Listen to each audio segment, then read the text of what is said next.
be got over. Texting is one of those things that can be an evil both ways. If you never text and you're the person that only wants to be on the phone, then you miss vital opportunities to flirt and connect and have fun. For example, you might send a text that says, "You looked cute today," that you wouldn't want to make a phone call for. You wouldn't want to call someone up and go, "You looked cute today. All right, bye." Weird. But with texting, you can send that text. It's easy. On the other extreme, of course, you have the person that texts 20 times a day and never calls. That person is an idiot. Have you ever been on a date, for example, and found that having texted and texted and texted and thought you got close, you suddenly realize it's really awkward because you've never actually had a proper conversation with that person? Such are the dangers of texting. There are 3 things that I want to give you today. The first one, give value in your text messages. When you say, "Hey, what are you up to? Hey,"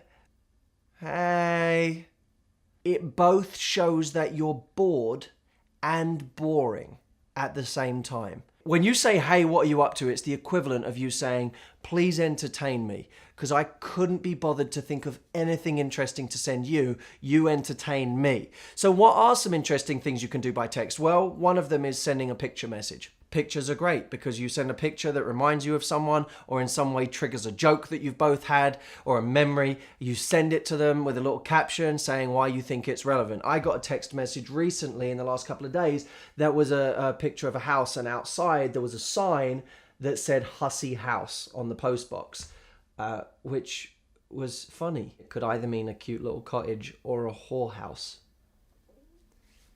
Number 2. What was number 2, Jameson? Number 2, eliminate some of the question marks in your text messages. I would much prefer to send someone a message saying, "Hey, I'm doing this thing this weekend, you should come," than saying, "Hey, what are you up to this weekend? Do you want to come and join us when we do blah, blah, blah?" One of them shows uncertainty, one of them shows complete certainty. And just, it's going to be fun. Why would you even ask if they want to come? Just tell them to come. You don't need to add the question mark and give them something to reject. Just be assumptive. The certainty that comes with it communicates a much deeper level of confidence that you want someone to see in you. And number 3, use text as a way to assert your standards and to communicate your standards. I was on radio recently telling the story of someone I used to see in London. We would see casually each other. I was traveling. I wasn't living in London, okay? So stop judging. I was there now and again, traveling. And I'd be like, "Hey, you want to get together?" And I'd be like, "I have an hour between these 2 meetings. Let's see each other." She said, "I'm not really a 1-hour time slot kind of a girl." This was upon receiving a text message from me. She sent this. "I'm not really a 1-hour time slot kind of a girl, but if you want to take me on a date this week, that'd be lovely." She put a winky face at the end. Changes everything. It wasn't like, "I'm not really a 1-hour time slot kind of a girl, so if you want to take me on a date this weekend, that'd be lovely." It was a little wink, a little cheeky. It was fine. It was playful. The tone was right, but the standard was there. That's a great text. Immediately, I saw her differently and the dynamic changed. So those are 3 things you can do.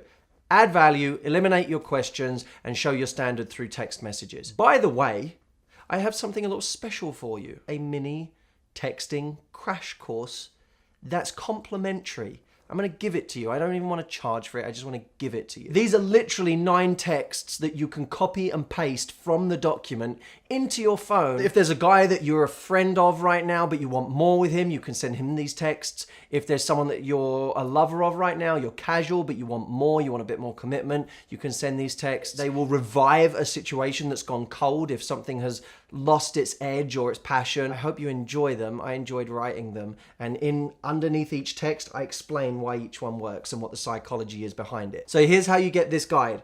Go to 9texts.com and it will be there waiting. 9texts.com. I'll link it up under the video as well so you can click through and go straight through and start using those texts literally in the next few minutes. Pull up a guy from your phone book right now and send him one of the 9 texts. That's what needs to happen straight after this video. Go.